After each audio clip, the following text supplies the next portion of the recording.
అందరికీ వందనాలండి. Praise the Lord. ముందుగా చిన్న పాట పాడుకొని మనం వాక్యంలోకి వెళ్దామని.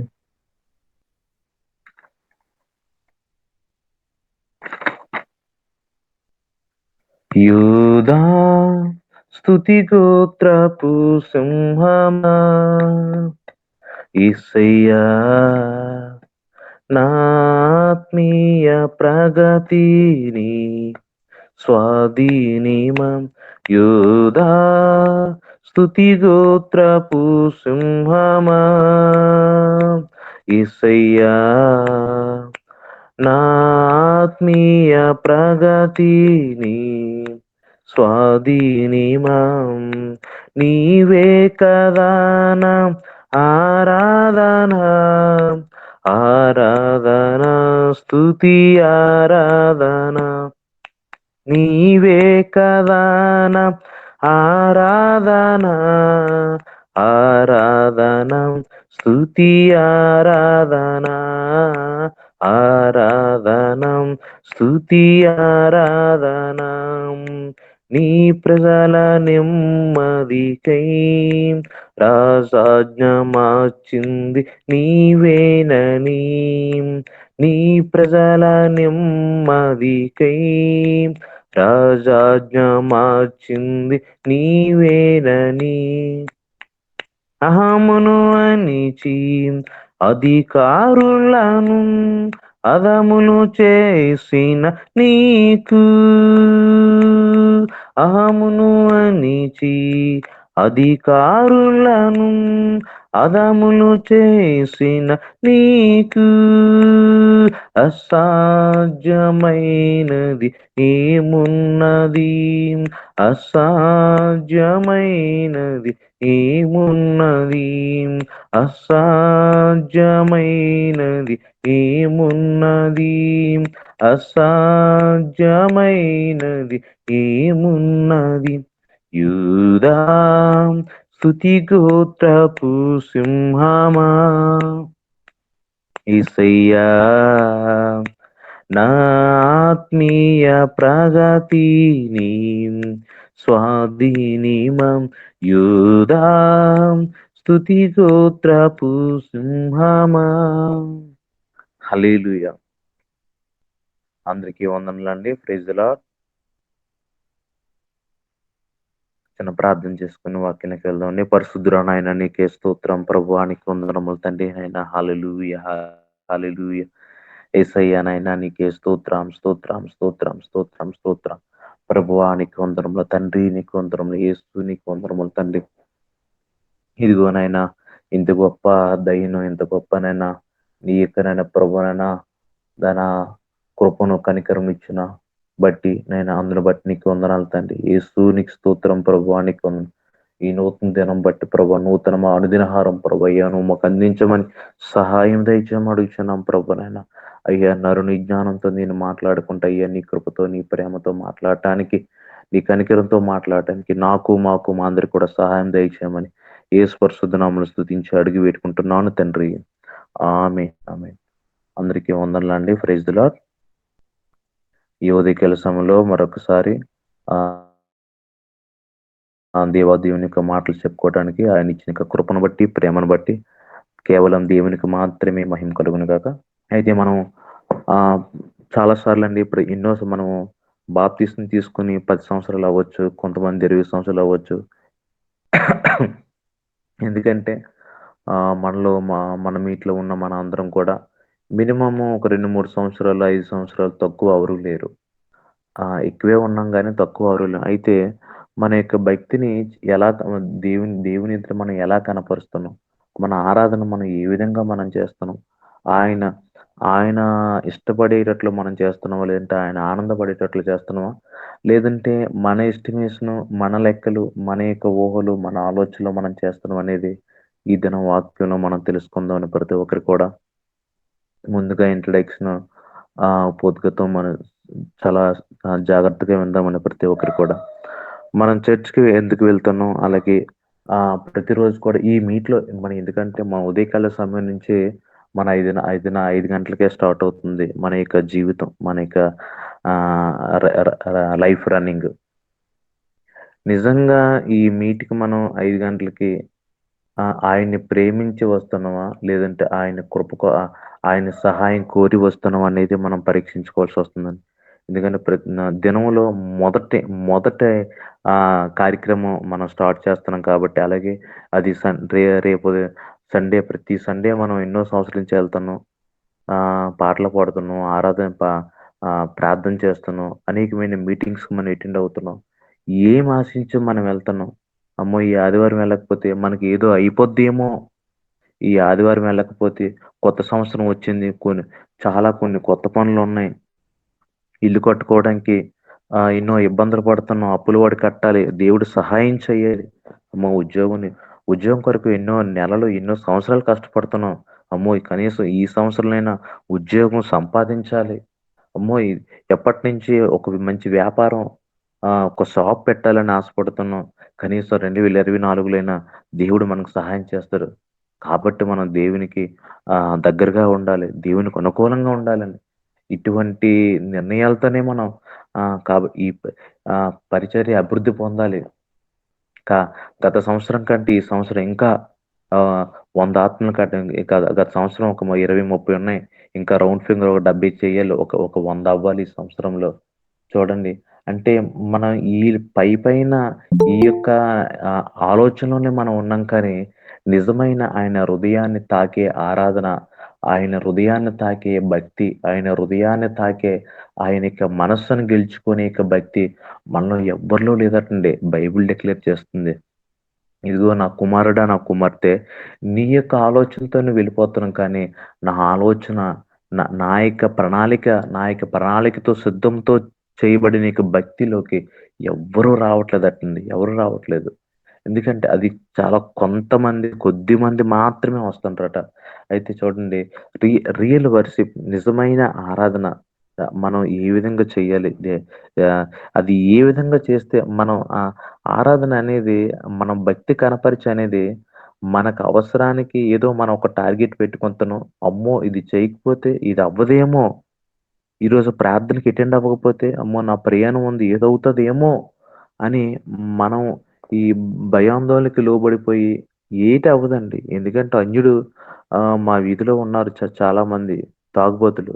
వాళ్ళు 100, 120 స్పీడ్‌లో ఎళ్తారు. స్కామింగ్‌గా వచ్చేస్తారు. అంటే మనం కొద్దిపాటి ప్రార్థన చేసి కూడా మనం భయపడతాం. చూసి ఏటి అవ్వదు. కాపోతే మనం కోరుకోవాల్సింది ఒక అన్యుల వలె, లేదంటే ఆహ్, ఒక నాస్తికుల వలె కాదు కానీ, వాటికి మించి మన దేవుని యొక్క హృదయాన్ని మనం గెలుచుకోవాలి. వాటికి మించి మనం దేవుని యొక్క ఆరాధన మనం హృదయంతో మనం గెలుచుకోవాలి. అయితే ఈ రియల్ వర్షిప్ నిజమైన యొక్క ఆరాధన ఆయన హృదయమును గెలుచుకోవటం ఎలా? చూడండి మనం చేయవలసింది ర అర్పించవలసింది మనం భయపడి లేదంటే ఏదో లాభం కోరి కాదు కానీ, మొట్టమొదటిగా మనం మనం రుణపడి చేయవలసిందని మనం ప్రతిరోజు కూడా గుర్తుంచుకోవాలి. ఎప్పుడైతే మనం రుణపడి చెయ్యాలి, అది ఆరాధనైనా, పాటైనా, వాక్యం పఠించటం అయినా, ప్రకటించటం అయినా, రుణపడి ఈ రుణపడి అనే ఇక 4 అక్షరాల మాట మనం జీవితాంతం గుర్తుంచుకోవాలండి. ఏదో మనం పాటలు పాడితే గాని ఆయనకి సంతోషం కాదండి. హ్మ్. నేను పాటలు పాడినా, పాడకపోయినా, మనం ప్రార్థన చేసినా, చేయకపోయినా, నిత్యము వివిధ దూతలతో కొనియాడబడుతున్న నాదుడికి ఎప్పుడూ 24/7 జరుగుతూనే ఉంటది. కేవలం ఒక నే నే నీ గురించి, నా గురించి ఆయన ఎదురు చూడడు. ఆయనకి జరగవలసినయి ఏదో మనం చేయకపోతే గాని, మన చర్చిలో మన పాత్ర పోషించకపోతే మన దేవుడికేదో నష్టం కలుగుతుంది. అదే మన లోటు చూడొచ్చు అనే ఉద్దేశం మనలో నుంచి తీసేయాలండి. ఈ కొత్త సంవత్సరంలో ఒక కొత్త నిర్ణయం మనం తీసుకుందాం. ఈ రుణపడి అనే దాన్ని ఈ సంవత్సరంలో మనం డెవలప్ చేసుకోవాలి. అలాగే ఏ విధంగా రుణపడి అంటే మొట్టమొదటిగా మరలా మన సిలువ ధ్యానాలకు మనం వెళ్ళిపోవాలి. అది అందరికి సమయం తక్కువ ఉంది కాబట్టి త్వరగా నేనెళ్ళిపోతాను. అయితే ఈ రుణపడి అనే దాన్ని మనం గుర్తించుకొని ధ్యానిస్తే ఈ ఆహ్, మన యొక్క ఆహ్, జీవితంలోని, మన లైఫ్‌లోని దీన్ని మనం అన్వయించుకుంటే అది మనకి చాలా చాలా కార్యాలు మనం చూపడతాయి. ఎందుకంటే ఈ రుణపడి అనే దాన్ని ఈ భక్తిని మనం ఉంచుకుంటే ఏదో ఆశించి ఏదో భయపడి అని ఆ రెండిటిని పక్కన పెట్టేస్తాం. ఇలా చేయకపోతే అలాగ అయిపోద్దేమో అనేది పక్కన పెట్టేస్తాం. ఇలాగ చేస్తే కానీ దేవుని సహాయం నేను పొందలేను అనే దాన్ని కూడా మనం పక్కన పెట్టేస్తామండి. ఈ రుణపడే దాన్ని మనం చాలా జాగ్రత్తగా మనం గుర్తుంచుకోవాలి.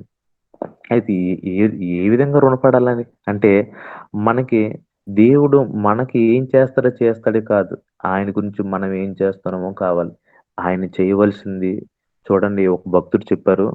ఈ ఒక తుఫాన్ వస్తట సముద్రం యొక్క సరిహద్దులు కొంచెం మిస్ అయిపోతాయట. అయినా మరో కొన్ని నెలలు కష్టపడితే సముద్రం యొక్క సరిహద్దులు ఎంతుందో ఆహ్, వాళ్ళు ప పర్టిక్యులర్‌గా తెలుసుకుంటారట. అలాగే కొన్ని ఆహ్, ఆహ్, డిజాస్టర్ మేనేజ్‌మెంట్ విపత్తులు అవుతుంటాయి కదండీ కొన్ని కొన్ని సునామీ లాంటివి చూడండి మొన్న హుద్‌హుద్ లాంటివి ఇటువంటివి డిజాస్టర్ ఏ జరిగినప్పుడు కూడా కొన్ని పర్వతాలు ఇవి కూడా కొన్ని సెంటీమీటర్లు ఒక మారిపోతాయట. అవి కూడా ఆ పర్వతాల యొక్క మెజర్‌మెంట్స్ కూడా వాళ్ళ దగ్గర పక్కాగా ఉంటాయట. కానీ ఆయన మన కొరకు సిలువలో చిందించిన యొక్క రక్తం గురించి మాత్రం తెలుసుకోవటం అనేది ఎవ్వరి విలువ ఎవ్వరి వల్ల కాదండి. అంత విలువైన ప్రేమ మన పట్ల చూపించిన ప్రేమ. మన పట్ల చూపించిన ప్రేమ. కాబట్టి దానికి మనం రుణపడవలసి ఉందండి. ఎందుకంటే నీల్ ఆర్మ్‌స్ట్రాంగ్ 1941లోనే ఆ చంద్రమండలంకెళ్ళొచ్చిన తర్వాత కిందకి రాగానే ఇంటర్నేషనల్ మీడియా అంతా అమెరికా మీడియా అంతా కూడా మైకుల ముందు పెట్టి, "నువ్వు చంద్రమండలం నుంచి వచ్చావు కదండీ బాబు! సార్ మీ ఫీలింగ్ ఏంటి?" అని అడగగానే, "అయ్యో! పిచ్చోలు మీరు కూడా పిచ్చోలు, నేను పిచ్చోడినే. నేనేటి ఫీలింగ్ అండి. నేను అలాగెళ్ళి అలాగొచ్చేసాను. ఇది గొప్ప విషయం కాదండి. ఈ ఈ నా ఫీలింగ్ ఏంటో తర్వాత చెప్తాను. దీనికంట గొప్ప విషయం ఇంకోటుంది.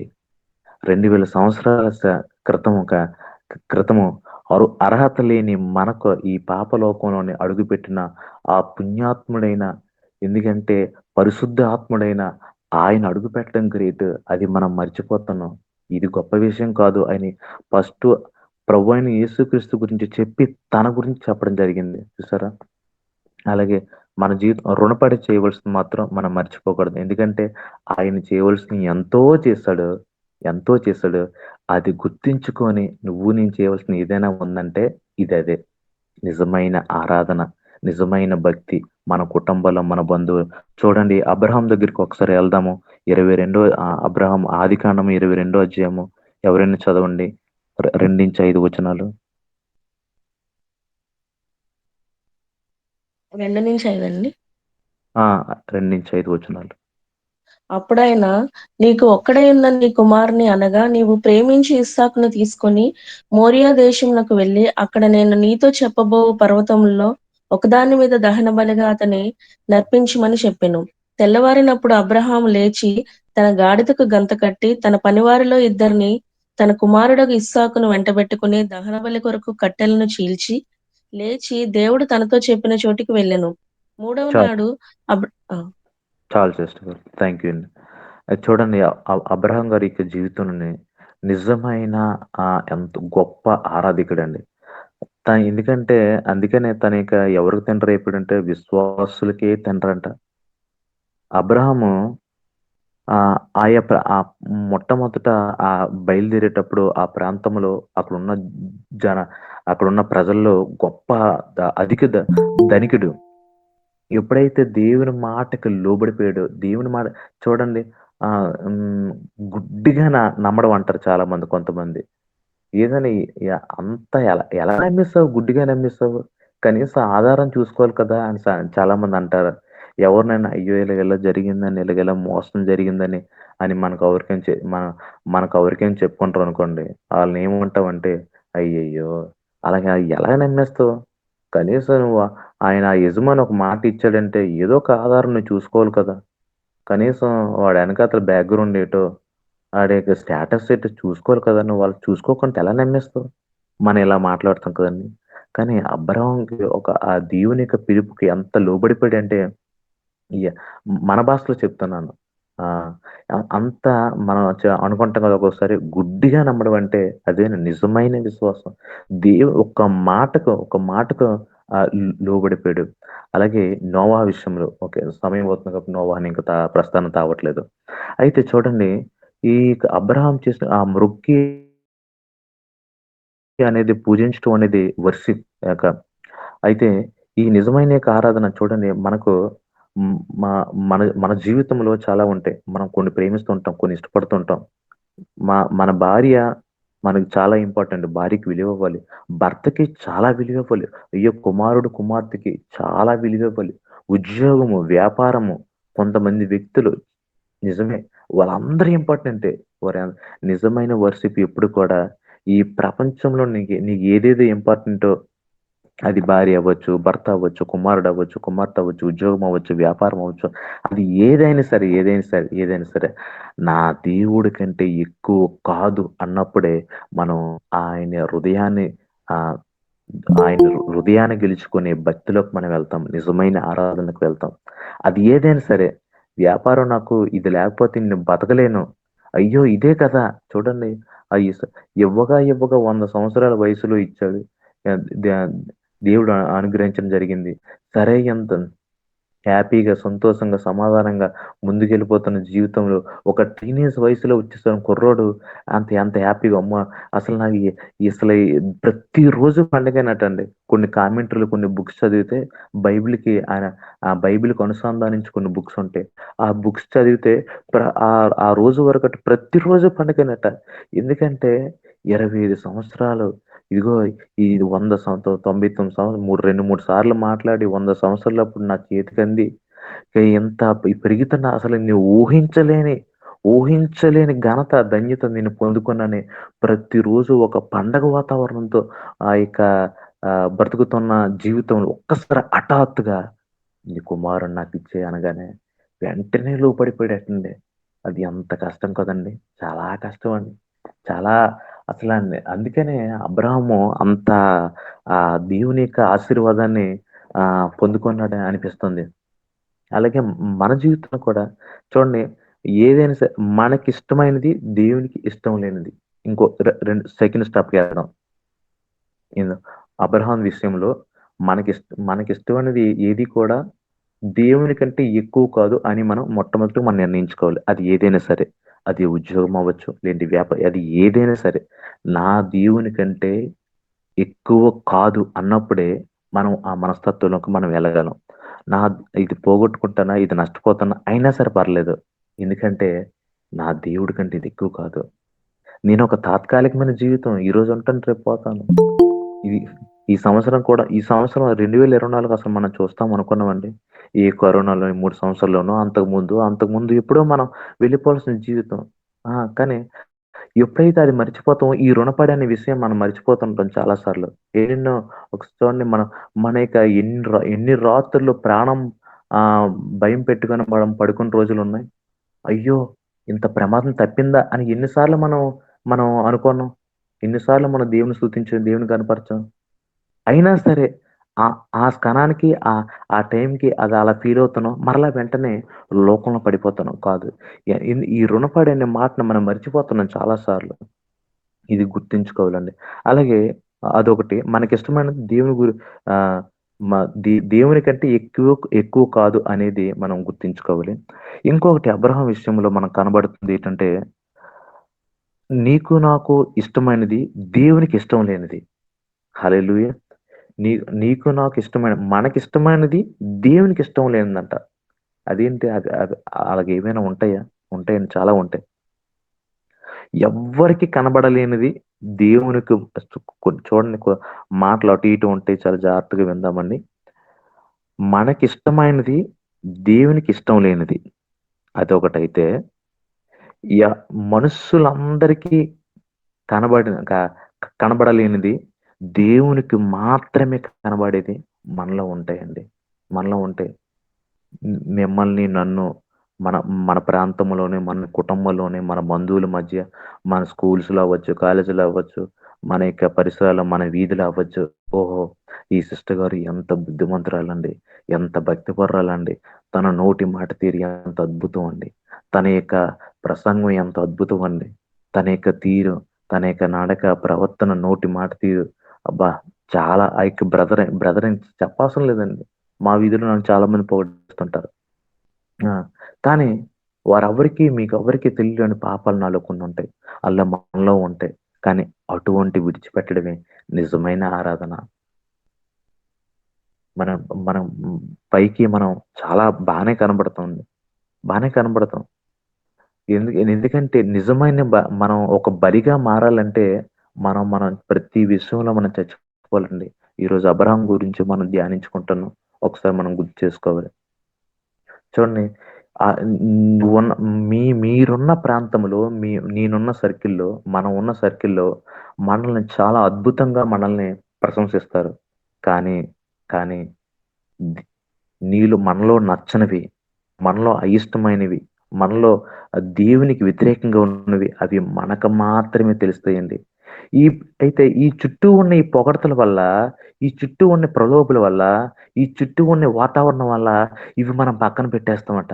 కాదు, కాదు, కాదు. అది అది అది ఒకసారి మనం మార్చుకుందాం.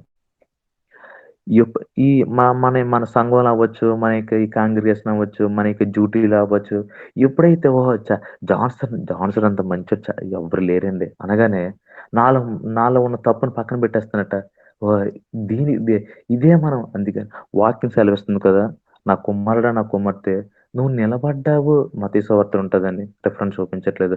నువ్వు నిలబడ్డావు అని ఎప్పుడైతే నువ్వు సంబరపడుతున్నావో ఎట్ ద సేమ్ టైము దాన్ని జాగ్రత్తగా చూసుకోవాలనేది కూడా మనకు తెలియాలండి.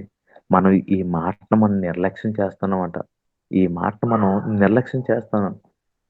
ఈ చుట్టూ ఉండే ప్రలోభాలకు మనం లోబడిపోయి, ఈ ఆనందాలకు, ఈ పొగడ్తలకు, ఈ ప్రశంసలకు లోబడిపోయి, మనలో ఉన్న తప్పులను పక్కన పెట్టేస్తామట. ఎప్పుడైతే మనలో ఉన్న తప్పులు మనం పక్కన పెట్టేస్తామో, మన జీవితంలో నిజమైన ఆరాధన చేయటానికి మనము ముందుకు వెళ్ళటానికి ఇష్టపడట్లేదు. హల్లెలూయా! చూడండి ఇంకోటి ఆహ్, ఆదికాండం 42:18 ఒకసారి చూద్దామా? ఒకసారి యేసేపుని గుర్తు చేసుకుందాం. మూడవ ఆది దినమున ఆ! యేసేపు వారిని చూచి నేను దేవునికి భయపడువాడను. మీరు ఆ! బ్రతికినట్లు దీన్ని చేయుడి. హ్మ్. మీరు చెప్ యథార్థవంతులై చాలు. చ చూడండి యేసేపు చూద్దామండి. యేసేపు యొక్క జీవితం నుండి ప్రతి స్టెప్ కూడా ఆహ్, ప్రధానమంత్రి రాజు తర్వాత రాజు స్థానంలోకి వెళ్ళిపోయాడంటే అంత ఈజీగా, అంత సులభంగా వెళ్ళలేదని మనందరికీ వాక్యాల ద్వారా మనకు తెలుసు. అయితే ప్రతి స్థితిని కూడా ప్రేమించాడండి. అన్నదమ్ములు గోతులు పడేసినప్పుడు కూడా "దేవా నీకు స్తోత్రం దేవా" అన్నాడు. వాళ్ళు కొట్టేటప్పుడు బానిసగా అమ్మేటప్పుడు కూడా ఇది నాకు మంచిది. చూడండి ఎక్కడా కూడా తనకున్న పరిస్థితుల్లోనే ఎక్కడో కూడా దేవునికి వ్యతిరేకమైన సణుగు మనకు కనబడట్లేదండి.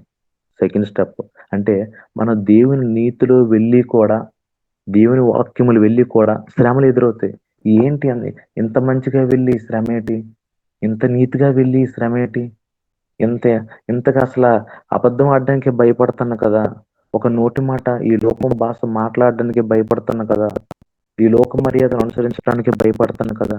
నాకీ శ్రమేటి అనేసి చాలా సార్లు మనం మ ఈ యొక్క మ ఈ ఈ భూ భౌతికపరమైన వాతావరణం చూసి మనం బ్యాక్ స్టెప్ వేస్తా ఉంటాం చాలా సార్లు. దేవునికి భయపడడం అంటే ఏంటి? చూడండి దేవునికి భయపడడం అంటే ఆహ్, ఇలాగ చేస్తే అమ్మో!